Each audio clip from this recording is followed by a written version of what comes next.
மேட்டில் ஏறினாலும் பிடிச்சிடும். பெரிய பள்ளம் இறக்கத்தில் எல்லாம் இருக்குன்னா யானை வராது, யானை துரத்துனா பள்ளத்தில் ஓடுங்க சார் சொல்லி கொடுப்பாங்க. இவ்வளோ பெரிய உருவம் பரிதாபமாக தந்த அந்த தும்பிக்கையை பாதியாக வெட்டி எடுத்திருப்பாங்க, தலையை வெட்டி எடுத்திருப்பாங்க. வெட்டி எடுத்து எல்லாம் இது பண்ணியிருப்பாங்க. அப்புறம் நாங்கள் வெட்டினரி டீமு எங்கள் டீமோட போய் யானை போஸ்ட்மார்ட்டம் போடணும். நாங்கள் காலையிலேருந்து சாயங்காலம் வரைக்கும் தான் அவன் சமைக்கிறது. அது இது சார் நைட்டில் வந்து ஒரு தீக்குச்சி குடித்தாலும் காட்டில் எங்கே இருந்தாலும் கண்டுபிடிச்சிடலாம். சில இடங்கள்ல வந்து தண்ணி கிடைக்காத இடங்கள்ல யானையுடைய சாணம் இருக்குல்ல, அதை கூட ஒரு துணியில போட்டு அதை பிழிஞ்சு கூட குடிச்ச அனுபவம் எனக்கும் அந்த இதில் ரிவார்டு மற்ற மெடல் எல்லாம் கொடுத்தாங்க. நாங்கள் சென்னையில் போய் சீஃப் அந்த நேரத்தில் இந்த சீஃப் மினிஸ்டர் ஜெயலலிதா மேடம் அவங்க கையால் நாங்கள் மெடல் எல்லாம் வாங்கியிருக்கோம். மிஞ்சுக்குழி ஆப்ரேஷன் அப்போ வீரப்பனை வந்து ஏன் சார் எஸ்டிஎஃப் தப்பிக்க விட்டாங்க? அதில் மோகன் நவாஸ் தான் இருந்தார். படம் வந்து அந்த முத்துலட்சுமியும் வீரப்பனுடைய மகளையும்.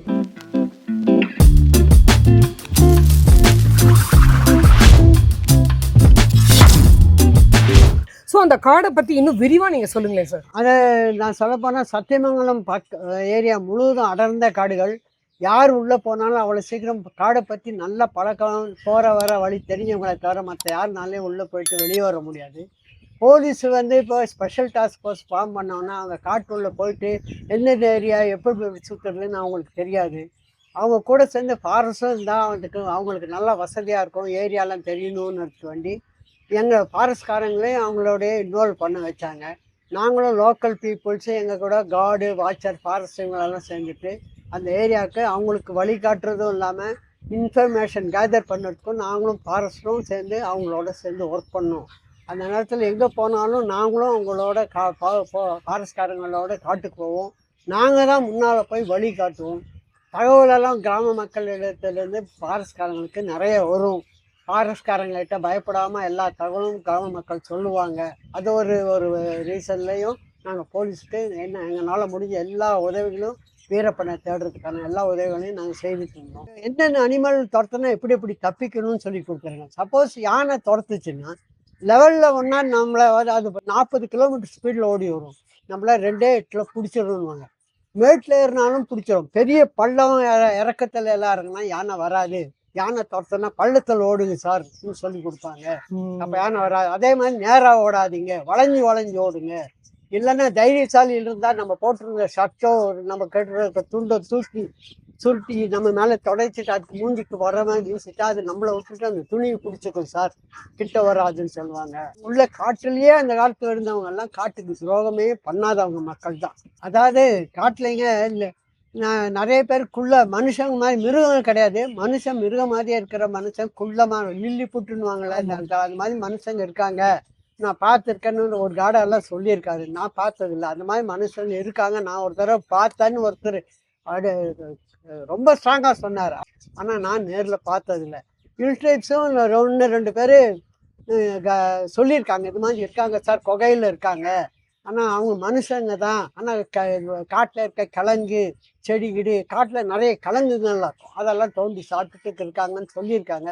சார் நான் பார்த்த வரைக்கும் வீரப்பன் சைட்ல ஆகட்டும் கோம்பி சைட்ல ஆகட்டும் அவங்க சொன்ன கிட்டத்தட்ட ஒரு 25 வருஷம் காட்டில் ராஜாங்கம் செலுத்தியிருக்காரு. நிறைய அதாவது ஆயிரக்கணக்கான எஸ்டிஎஃப் வந்து தமிழ்நாடுலையும் சரி கர்நாடகத்திலையும் சரி ஏன் இராணுவமே கூட உள்ள போயும் வந்து அவ்வளோ சீக்கிரம் பிடிக்க முடியாம தான் அவர் வாழ்ந்திருக்காரு. அவர் வேட்டை சமூகத்திலிருந்து வந்ததுனால முதல்ல அந்த இடங்களை நல்லா அறிஞ்சுக்கிட்டாரா, எதனால அவரால் அவ்வளோ நாள் சர்வை பண்ண முடிஞ்சது உங்களோட பார்வையில? ஏன்னா நீங்களும் காட்டுல இருந்ததுனால நான் இதை கேள்வி கேட்குறேன். காலையிலேருந்து சாயங்காலம் வரைக்கும் தான் அவன் சமைக்கிறது. அது இது சார் நைட்டில் வந்து ஒரு தீக்குச்சி குடித்தாலும் காட்டில் எங்கே இருந்தாலும் கண்டுபிடிச்சிடலாம். சாயங்காலம் 6 மணிக்கு மேலே அடுப்பத்தை வைக்க மாட்டாங்க, சமைக்க மாட்டாங்க. மெயின் ரீசன் அது ஒன்று. ரொம்ப ப்ளஸ் பாயிண்ட்டு அடர்த்தியான காடுனால அதனால 25 வருஷமாக தப்பிச்சுட்டு போனதுக்கு அது ஒரு ரீசன். அதே மாதிரி காட்டில் வந்து போகிறவங்க சட்டத்துக்கு விரோதமான செயல் செய்கிறவங்க தான் உள்ளே போவாங்க. அவங்க வந்து இவனும் சட்டத்துக்கு விரோதமான செயல் செய்கிறதுனால அவனை பற்றி யாரும் இந்த தகவலும் கொடுக்க முடியாததுனால பிடிக்க முடியாததுக்கு இது ஒரு ரீசனாக நான் நினைக்கிறேன். சார் காட்டில் இருக்க மிகப்பெரிய ஒரு உருவம்னா அது யானை தான். அதை வந்து இந்த மாதிரி தந்தத்துக்காகவும் வேற எதுக்காகவும் வேட்டையாடும் போது அதை எடுத்து வேற எங்கேயும் டிஸ்போஸ் பண்ணி கூட போட்டு போக மாட்டாங்க, அப்படியே தான் போட்டு போவாங்க. அது எத்தனையோ பறவை விலங்குகளுக்கு வந்து உணவா இருக்கும். அது எப்படி இருக்கும் சார்? நீங்க பார்த்துருக்கீங்களா நேர்ல? அதை பத்தி நான் சொல்லுங்க. நேரில் பார்த்துருக்கேன். ஃபாரஸ்டாக இருக்கும்போதும் பார்த்துருக்கேன், ரேஞ்சர் ஆன பிறகும் பார்த்துருக்கேங்க. காட்டில் மாடு எங்களுக்கு தகவல் வரும். மாடு மேய்க்கிறவங்க அவங்கவுங்க போனால், சார் ஒரு யானை வேட்டைக்கார ஒரு கேங் இருக்குது சார்ன்னுவாங்க. நாங்கள் தேடி போவோம். அதுக்கப்புறம் சார் ஒரு யானை அடித்து செத்து கிடக்குது சாருன்னு வந்து சொல்லுவாங்க. தண்ணெல்லாம் எடுத்துகிட்டு போயிட்டாங்க. அப்புறம் நாங்கள் அந்த ஸ்பாட்டுக்கு போவோம். போய் பார்த்தா யானை அவ்வளோ பெரிய உருவம், பரிதாபமாக அந்த தும்பிக்கையை பாதியாக வெட்டி எடுத்திருப்பாங்க, தலையை வெட்டி எடுத்திருப்பாங்க. வெட்டி எடுத்து எல்லாம் இது பண்ணியிருப்பாங்க. அப்புறம் நாங்கள் வெட்டினரி டீமு எங்கள் டீமோட போய் யானை போஸ்ட்மார்ட்டம் போகணும். நாங்கள் பார்த்தா யானை தந்தத்தை எடுக்கிறதுக்கு முந்தி தும்பிக்கையை ரெண்டாக வெட்டிடுவாங்க. வெட்டிட்டு அந்த தந்தத்தை மற்றவங்க சொல்கிற மாதிரி ஆசிட் ஊற்றெல்லாம் எடுக்க மாட்டாங்க, கொடாலியில் வெட்டியே எடுத்துருவாங்க.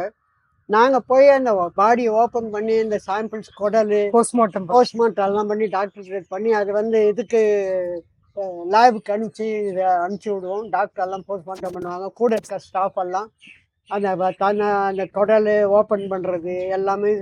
சில இடத்துலலாம் பார்த்தீங்கன்னா 4 நாள் 5 நாள் ஆயிருக்கும். புழு நெளியும், நாற்றம் அடிக்கும். நாங்கள் சகிச்சுட்டு தான் அந்த பழக்கமாயிரும். அந்த ஸ்மெல்ல எங்களுக்கு நம்ம அருவறுப்பெல்லாம் இருக்காது. போய் பார்த்து இப்போ டாக்டர் வச்சு போஸ்ட்மார்ட்டம் பண்ணுவோம். அந்த அவ்வளோ பெரிய உருவம் செத்து கிடக்கிறத பார்த்தா ரொம்ப பாவமாக இருக்கும். அதனுடைய ரிமைனிங்ஸ் எல்லாம் வந்து என்ன பண்ணுவீங்க போஸ்ட்மார்ட்டத்துக்கு அப்புறம்? அதாவது அதை எல்லாம் போஸ்ட்மார்ட்டம் எல்லாம் முடிஞ்சபடி நடுக்காடாக இருந்தால் அப்படியே விட்டுருவோம். அதாவது அதனால் மற்ற அனிமல்ஸு மற்ற வைல்டு போர் காட்டு பண்ணி இதெல்லாம் சாப்பிட்டு போட்டோன்னு விட்டுருவோம். நடுக்காடாக இருந்தால் யாருக்கும் அதனால் எந்த சுகாதாரக்கேடு எதுவும் ஆகாது. அதனால் நடுக்காட்டில் இருக்கும்போது ஒன்று மாதிரி, அதாவது கிராமத்து பக்கத்தில் அது மாதிரி ஏதோ ஒரு ரேர் இன்சிடென்ட் தான் நடக்கும். அது மாதிரி இருந்தால் அதை பெரிய ஜெர்சி தான் கொண்டு வந்து தோண்டி புதைச்சிடும். மற்றபடி காட்டில் இருந்தால் அதை அப்படியே விட்டுருவோம்.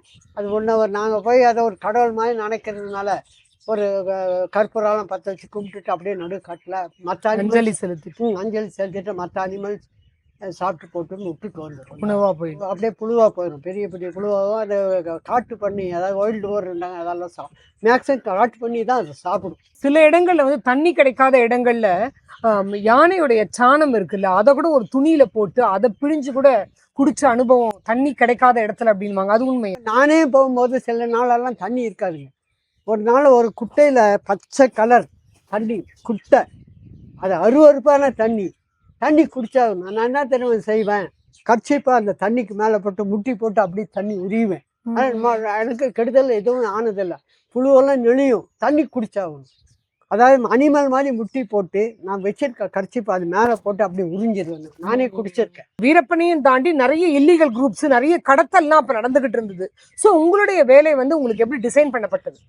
நாங்கள் இப்போ நான் ஒரு டிவிஷனில் வந்து ஒரு 4-5 ரேஞ்சாக இருக்கும். அதில் 4-5 ரேஞ்ச் ஆஃபீஸர்ஸ் இருக்கும். ஒவ்வொருத்தருக்கும் ஒரு ஏரியா இருக்கும்.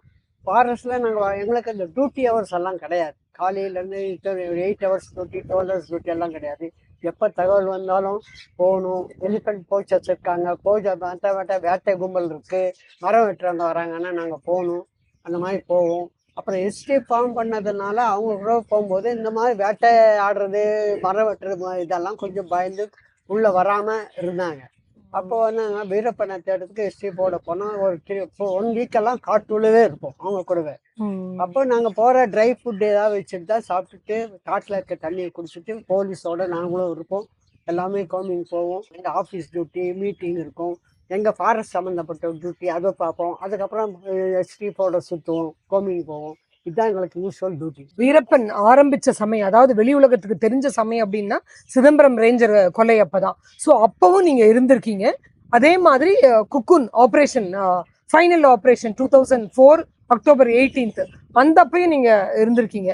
ஸோ அப்போ என்ன நடந்தது அப்படிங்கிறத கொஞ்சம் விரிவாக சொல்லுங்க. நான் எஸ்டேட் டெப்டேஷனில் இருந்ததுனால எனக்கும் அந்த இதில் ரிவார்டு மற்ற மெடல் எல்லாம் கொடுத்தாங்க. நாங்கள் சென்னையில் போய் சீஃப் அந்த நேரத்தில் இந்த சீஃப் மினிஸ்டர் ஜெயலலிதா மேடம் அவங்க கையால் நாங்கள் மெடல் எல்லாம் வாங்கியிருக்கோம். குக்குன் நேரத்தில் அந்த ஸ்பாட்டில் நான் இல்லைனாலும் எஸ்டிஎஃப்ல நான் ஒர்க் பண்ணதுனால எனக்கு அந்த ரிவார்டெல்லாம். அன்னைக்கு உங்களுடைய நாலேஜில் சொல்லுங்கள், அன்னைக்கு என்ன நடந்தது? அன்றைக்கி நடந்தது கரெக்டாக வீரப்பனுடைய கண்ணில் ஏதோ ப்ராப்ளம் வந்து கண் ஆப்ரேஷனுக்கு வேண்டி எஸ்ஐ வெள்ளதுரை வந்து உள்ள வேற ஒரு எல்டிடி மாதிரி ஆக்ட் பண்ணி அவனை வீரப்பனை சேலம் கூட்டிகிட்டு போய் ஆப்ரேஷன் பண்ணி சிலோன் கூட்டிகிட்டு போகிற மாதிரி பண்ணி வெளியில் கூட்டிகிட்டு வந்து வெளியில் தருமபுரிக்கிட்ட ஒரு ஜங்ஷனில் ரவுண்ட் பண்ணி தான் வீரப்பனை என்கவுண்டர் பண்ணாங்க. மற்றபடி அவனை வீரப்பனை காட்டிலேயே சுட்டோ இல்லைன்னா பாய்சன் பண்ணியோ கொல்லலை. அப்படின்னா வீடு காட்டுள்ள என்கவுண்டர் நடந்துச்சு, அங்கேயே கொண்டுட்டோன்னு சொல்ல போகிறாங்க. உண்மையிலேயே அதனால பிரெயின் வாஷ் பண்ணி இன்டெலிஜென்ஸ் இதெல்லாம் கண்ணுக்கு டை போடும்போது கண்ணில் ஏதோ ப்ராப்ளம் வந்து மாதிரி வந்துருச்சு. கேள்விப்பட்டு ஆப்ரேஷன் பண்ணி வெளியில் கூட்டிகிட்டு போகிறேன்னு அவன் பிரெயின் வாஷ் பண்ணி வெளியில் கூட்டிகிட்டு வந்து தான் வெளியில தான் என்கவுண்டர் பண்ணான். அதாவது காட்டுல வந்து 20-25 வருஷம் ராஜாங்கம் செலுத்திக்கிட்டு இருந்தனால காட்டுல வச்சு அவரை கொலை பண்ண முடியாது அப்படின்னு சொல்லிட்டு வெளியில கூட்டின்னு வந்தாங்க அப்படின்னு சொல்லலாமா? நிச்சயமாக சொல்லலாம். காடு வந்து பரப்பளவு ஜாஸ்தி, நிறைய அடர்த்தி இருக்கிறதுனால கரெக்டாக முடியல. வெளியில் இருந்தால் ஈஸி என்கவுண்டர் பண்ணலான்னு இருந்ததுனால அவனை ஹெல்த் கண்டிஷன் மற்ற இங்கேருந்த உயிருக்கு எப்படி இருந்தாலும் ஆபத்து வரும், நம்ம வெளியில் சிலோன் போயிடலான்னு ஏமாற்றி பிரெயின் வாஷ் பண்ணி தான் கூட்டிகிட்டு வந்து வெளியில் தான் அடித்தாங்க. தவிர அது இத்தனைக்கு காரணம் அந்த நேரத்தில் இருந்த விஜயகுமார் சார் தான் எல்லாம் பிளான் பண்ணி கூட இருந்த எஸ்டிஎஃப்ல ஐஜி இன்ஸ்பெக்டர் சார் எல்லாமே கூட இருந்து எல்லாம் செய்கிறாங்க. ரேஞ்ச் ஆஃபீஸர் ஆனதுக்கு வரும். நான் ஸ்பெஷல் டாஸ்க் ஃபோர்ஸில் டெப்டேஷனில் இருந்தேன். அப்பப்போ அவங்களோட போவேன், கோமிங் போவேன். எல்லா போலீஸ் ஆஃபீஸர் கூடவும் நிறைய ஒர்க் பண்ணியிருக்கேன். தேவாரம் சார், அதுக்கு முந்தைய Gopalakrishnan, Rambo Gopalakrishnan SP sir தான் ஃபுல்லாக சுற்றியிருக்காரு. அவர் தான் தனியாக காட்டில் நிறைய ஒரு 10 போலீஸ்காரங்களை வச்சு காடு காடாக சுற்றியிருக்காரு. அந்த 22 பேர் பாம்பு பிளாஸ்டில் 22 பேர் செத்தாங்க. அதில் தப்பிச்சது கோபாலகிருஷ்ணன் சார் மட்டும்தான். மற்ற 22 பேர் இறந்துட்டாங்க. அதுலேருந்து அவன் ரொம்ப வாண்டட் அக்யூஸ்டாக தேட ஆரம்பித்தாங்க. அதான் நீங்க எல்லா இதுலயும் பாத்தீங்கன்னாலே அவரை ஆடு திருடி கோபாலகிருஷ்ணன் நீ வா இந்த இடத்துக்கு தைரியம் இருந்தா அப்படின்னு சொல்லி ஒரு இடத்துல இது கூட போட்டு வச்சிருந்தாரு வீரப்பன் அப்படின்னு சொல்லி. அவரு வந்து அந்த மாதிரி தப்பு ஆடு திருடி அதை இது பண்ணுறதெல்லாம் அவர் செய்ய மாட்டார். காட்டு உள்ளவே 10 நாள் 15 நாள் சுற்றுவார். பசி நேரத்தில் பாம்பு கூட பிடிச்சி சுட்டு சாப்பிடுவாரே தவிர ஆடு திருடுறது அந்த மாதிரி எல்லாம் கிடையாது. Kalimuthu sir IG, Alexander IG sir, அப்புறம் சைலேந்தர் பாபு சார் எல்லாம் அதில் எஸ்டிஎஃப்ல இருந்தாங்க. அதுக்கப்புறம் தான் விஜயகுமார் சார் வந்து தான் அந்த ஆப்ரேஷனை முடித்தார். மிஸ்டர் உசைன்னு அப்போ இன்ஸ்பெக்டராக இருந்தார். அவர் தான் எனக்கு AK-47 SLR எல்லாம் எப்படி ஆப்ரேட் பண்ணுறதெல்லாம் சொல்லி கொடுத்துருக்காரு. 97 98 நினைக்கிறேன். மோகன் நவாஸ் எஸ்ஐயாக இருக்கும்போது ஒரு 2 months ஓல்டு எலிஃபென்ட் காப் கொண்டு வந்து என்கிட்ட பவானி சார் குவார்ட்டர்ஸில் ஹேண்ட் ஓவர் பண்ணார். அதை நான் 4-5 மாதம் இன்னும் குவார்ட்டர்ஸ்லேயே வச்சு பராமரித்து சென்னையில் இருக்க வச்சு வைல்ட் லைஃப் வார்டன் பர்மிஷன் வாங்கி அதை முதுமலை எலிஃபென்ட் கேம்பில் போய் ஹேண்ட் ஓவர் பண்ணியிருக்கேன். நான் போய் பார்த்த வரைக்கும் என்ன சொல்றாங்கன்னா மோகன் நவாஸ் வந்து அத்தனை பெண்களுடைய வாழ்க்கையில வந்து சீரழிச்சிருக்காரு. வீரப்பன் வந்து அதாவது முதல் ஹிட் லிஸ்ட்ல வச்சிருந்ததே வந்து தேவாரம் சாரு, மோகன் நவாஸ் இவங்களெல்லாம் பார்த்தா சுட்டு தள்ளணும் அப்படிங்கிற மாதிரி தான் அவர் மைண்ட்ல வச்சிருந்தாரு அப்படின்னு சொல்லி அவங்க சொல்றாங்க. உங்க தரப்பு என்ன சொல்லு? மோகன் நவாஸ் அந்த நேரத்தில் எஸ்ஐயா இருந்தார். கல்யாணம் கூட பண்ணல. கிராம மக்களெல்லாம் அவர் மேலே ரொம்ப பாசமாக இருப்பாங்க. இந்த மாதிரி குற்றச்சாட்டு அப்பட்டமான பொய்ன்னு எனக்கு நல்லா தெரியும். நான் கூடவே இருந்திருக்கேன் அவர் கூடவே. இந்த மாதிரி லேடிஸ் விஷயத்துல எல்லாம் என்றைக்குமே ஒரு தப்பாக நடந்ததில்லை. யாருக்கிட்டையும் கெட்ட போயிடுவாங்கன்னு தெரியல. வீரப்பனை அவனை குடிக்காம விடக்கூடாதுன்னு வெறியோட சுற்றுனதுனால அவரை இட்லிஸ்டில் வச்சிருந்தது உண்மைதான். மோகன் நவாஸை சுட்டு கொள்ளாமல் விடமாட்டேன்னு சுற்றிட்டு இருந்தான். எல்லாருமே உசைன் சாரு, கருப்புசாமி சார் இவங்க எல்லாமே வீட்டுக்கெல்லாம் போகாமல் சாப்பாடு தண்ணி இல்லாமல் காடு காடாக அவனை பிடிக்கணும், கவர்மெண்ட்டுடைய ஆர்டரை வந்து இது ஒபே பண்ணணும்னு வேண்டி மோகன் நவாஸ் ஒன்று, சுப்பு சிங் டிஎஸ்பியாக ரிட்டையர்ட் ஆனார் அவர் ஒன்று, மிஸ்டர் உசைன் இவங்கெல்லாம் இன்னும் என் கூட டச்சப்பில் இருக்காங்க. ரிட்டையர்ட் ஆகி இத்தனை வருஷம் ஆனாலும் டச்சப்பில் இருக்காங்க. அவங்கெல்லாம் நல்ல மனுஷங்களாக இருந்ததுனால தான் இன்னும் டச்சப்பில் இருக்காங்க, நல்ல நிலைமையில் இருக்காங்க. கடவுளுக்கு பயந்து உண்மையிலே வேலை செய்தவங்க அவங்க எல்லாமே நான் சொல்லக்கூடிய நிச்சயமாக நான் சொல்லுவேன். நான் பவானி சார் ரேஞ்சராக இருக்கும்போது ஒரு தடவை தமிழ்ச்செல்வன் எஸ்பி இருந்தார், எஸ்டிஎஃப்ல இருந்தார். அவர், மோகன் நவாஸ், இன்னும் போலீஸ் டீம் எல்லாம் ஒரு ஜீப்பில் வீரப்பன் ஒரு ஸ்பாட்டில் இருக்கான்னு தெரிஞ்சுட்டு போகும்போது யாரோ அவங்கெல்லாம் வராங்கன்னு தகவல் வீரப்பனுக்கு சொல்லிட்டாங்க லோக்கல்காரங்க. அரைப்பாளையம் என்ற இடத்த தாண்டின உடனே வீரப்பன் அவங்கள எல்லாம் அட்டாக் பண்ணி அதில் வந்து தமிழ்ச்செல்வன் எஸ்ஐக்கு அடிபட்டு ஒரு எஸ்ஐக்கு அடிபட்டு ரொம்ப இதாகி மோகன் நவாஸ் எல்லாம் கீழே ஜம்ப் பண்ணி குதிச்சு திரும்பி அடித்து எல்லாம் சீரியஸ் ஆகி மைசூரில் கொண்டு போய் ஹாஸ்பிட்டலில் போட்டு காப்பாற்றினாங்க. அந்த இன்சிடென்ட்லேயே மோகன் நவாஸ் தப்பிச்சிருக்காரு. தமிழ்ச்செல்வன் அவருக்கு ஒரு விரல் போய் குண்டு காயெல்லாம் பட்டு அதில் வீரப்பன் பிடிக்க முடியாமல் தப்பிச்சு போயிட்டா. இவங்க போலீஸ் ஆஃபீஸர்ஸ் எல்லாம் இந்த ஒரு இன்சிடென்ட்ல அடிபட்டாங்க. மிஞ்சுக்குழி ஆபரேஷன் அப்போ வீரப்பனை வந்து ஏன் சார் எஸ்டிஎஃப் தப்பிக்க விட்டாங்க? அதில் மோகன் நவாஸ் தான் இருந்தார். உடனே வந்து அந்த முத்துலட்சுமியும் அவன் வீரப்பனுடைய மகளையும் ரொம்ப மரியாதையாக நின்று இருந்து நல்லபடியாக பார்த்துட்டு யாரும் எந்த போலீஸ்காரும் யாரும் எந்த இதுவும் பண்ணக்கூடாது, தொந்தரவு பண்ணக்கூடாது, இது பண்ணக்கூடாதுன்னு ரொம்ப கண்ணியமாக கௌரவமாக பார்த்துக்கிட்டதே மோகன் நவாஸ் எஸ்ஐ தான். காடுன்னு அப்படின்னு எடுத்தப்ப பழங்குடிகள் தான் அதனுடைய மொத்தம் அவங்களுக்கு தான் அந்த சொந்த காடுங்கிறது. நீங்க வந்து அந்த மாதிரி ஒரு அன்பான மக்களையும் பார்த்துருப்பீங்க. அவங்க நிறைய உதவிகளும் உங்களுக்கு செஞ்சிருப்பாங்க. அதே மாதிரி இன்னொரு சைடு அதை வேட்டையாடுற கிரிமினலையும் பார்த்துருப்பீங்க. உங்களோட எக்ஸ்பீரியன்ஸ்ல அதாவது நாங்கள் ஃபாரஸ்ட் செட்டில்மெண்ட்டுன்னு இருக்குங்க காட்டுள்ள, அங்கே பழங்குடி மக்கள் இருப்பாங்க. நாங்கள் போனால் அவங்க எதாவது சாப்பிட்றதுக்கு ஏதாவது இருக்கான்னா மோர், அவங்க எல்லாம் மாடெல்லாம் வச்சுருப்பாங்க. மோரெல்லாம் கலந்து அந்த களியை மோரில் கரைச்சி கொடுப்பாங்க. அதெல்லாம் நாங்கள் குடிப்போம். அதே சமயத்தில் அந்த களியை வந்து ராகி மாவை வந்து இலையில தட்டி இலை உள்ள அதை தேக்க இலை உள்ள வச்சு அதை நெருப்பில் போட்டு சுட்டு கொடுப்பாங்க ரொட்டி மாதிரி. அது ஃபுல் டேஸ்டாக இருக்கும். அன்பாக நடந்துக்குவாங்க. நம்ம போனால் ஐயா ஐயா என்ன ஏதாவதுனாலும் உடனே மோர் சாப்பிடுங்க, சாப்பாடு சாப்பிடுங்க, களி சாப்பிடுங்க, அன்பாக உபசரிப்பாங்க. அது உண்மைதான். அவங்க யாருமே இப்போ அந்த காலத்தில் இருக்கவங்களுக்கெல்லாம் கெட்டதே தெரியாது. சில நேரம் மாதிரி கிரிமினல்ஸையும் பார்த்துருப்பீங்க. கிரிமினல்ஸ் பார்த்துருக்கேன். நல்லவங்க சில பேர் கேஸில் பிடிப்பேன் நான். சில நேரத்தில் கேஸில் சில ஆளுங்களை பிடிப்பேன். நம்ம ஸ்டாஃப் எல்லாம் அடிக்க போவாங்க. நான் அடிக்காதன்னு சொல்லிட்டு சொல்லுவேன், நீ செய்தியா செய்யலையான்னு கேட்பேன். நான் செய்யலைன்னுவான். அப்போ நான் உடனே என்னுடைய கார்டு வாட்சர்கிட்ட ஒரு கற்பூரம் வாங்கிட்டு வான்னு சொல்லுவேன். இது உண்மையிலே நான் செய்வேன், அடிக்க மாட்டேன். இந்த ரோட்டோரத்தில் இருக்க சின்ன கோவில் முன்னால் கற்பூரத்தை பற்ற வச்சு நான் அந்த மரம் வீட்டில்னு சத்தியம் பண்ணுறான்னு சொல்லுவேன். அவன் அந்த கடவுளுக்கு பயந்தவன் உண்மையானவன். ஐயா நான் சத்தியம் பண்ண மாட்டேன், நான் தான் வெட்டினேன், அது உண்மையை ஒத்துப்பான். சில பேர் செய்யலைன்னு சொல்லுவாங்க. சில பேர் கடவுளுக்கு அவ்வளோ பயப்படுறவங்க மனுஷனுக்கு நிச்சயமாக கடவுள் பக்தி அந்த பொய் சொல்லக்கூடாதுன்னு என்ன நிறைய பேர்த்துக்கிட்ட இருக்குது. அந்த காலத்து மக்கள்கிட்ட நிறைய பேர்கிட்ட நான் பார்த்துருக்கேன். கடவுளை பார்த்தா பயப்படுவாங்க. சாமி முன்னால் நின்று சத்தியம் பண்ணுறானா இல்லை நான் தான் வெட்டினேன். இந்த மரத்தை காட்டில் போனால் சில வேங்க மரம்லாம் இருக்கு. வேங்க மரம் வந்து கடவுளுக்கு ஈக்குவலான மரம்னு சொல்லுவாங்க. ஆமாம், அது யாருமே வெட்ட மாட்டாங்க. வேங்க மரம் வெட்டி இருந்தா அங்கே வந்து ஜாஸ்தி என்ன அந்த பிராமின்ஸ் மாதிரி அங்கே கர்நாடகாவில் கொஞ்சம் பேர் இருக்காங்க, லிங்காயத், அவங்க தான் வெட்டுவாங்க. நாங்கள் வீட்டுக்கு போனால் மரம் கிடச்சிடும். மற்றவங்க யாருமே வெட்ட மாட்டாங்க அந்த மரத்தை. வேங்க மரத்தை வெட்டினா பாவம் வரும், சாமி மரம்ன்ட்டு. அது மாதிரி மக்கள் வந்து சில பேர் அந்த காலத்தில் அடிக்கவே வேண்டியதில்லை. சாமி முன்னால் சத்தியம் பண்ணுறான்னு உண்மையை ஒத்துக்குவோம். சாமி முன்னாடி கற்பூரம் பண்ணு, அடிச்சு சத்தியம் பண்ணு அப்படின்னாலே உண்மையை ஒத்துப்பாங்க அப்படின்னு சொல்றீங்க. வீரப்பனை பற்றி சொல்லும்போது சில பேர் வந்து ரொம்ப நல்ல சைடாக வந்து சொல்கிறாங்க. சில பேர் சொல்லும்போது ரொம்ப கொடூரமான ஒரு விஷயங்கள் பண்ணதா சொல்கிறாங்க. ஸோ அப்போ அவருக்கு வந்து பயங்கர கடவுள் நம்பிக்கை ஜாஸ்தி. ஏன்னா நம்மளே நிறைய இடத்துல பார்த்துருக்கோம், காத்தால துப்பாக்கியிலேருந்து அதை வச்சுட்டு அப்போதான் அப்படி தான் ஆரம்பிப்பார், சாமியை வேண்டிட்டு தான் அப்படின்னு சொல்லிட்டுன்னு. ஸோ அப்போ அவர்கிட்ட ஏன் சார் அந்த கடவுள் நம்பிக்கை வந்து ஒர்க் ஆகலையா? எங்ககிட்ட என்ன இருக்கும், வெறும் 4 டன் மஸ்கட் தான் இருக்கும். அது சும்மா ஒரு 10 அடி 50 அடிக்கு தான் போகும் அந்த ரவுண்டு. நாங்கள் காட்டில் போனால் இந்த காலத்து நவீன இது மாதிரி ஒயர்லெஸ்ஸு, உடனே டெலிஃபோனு, இந்த செல்ஃபோனு, இந்த மாதிரி வசதியெல்லாம் இல்லை. நான் சொன்னேன், கொஞ்சம் அவசரப்படாது, நீங்கள் நினைக்கிற மாதிரியெல்லாம் இது நடக்காது.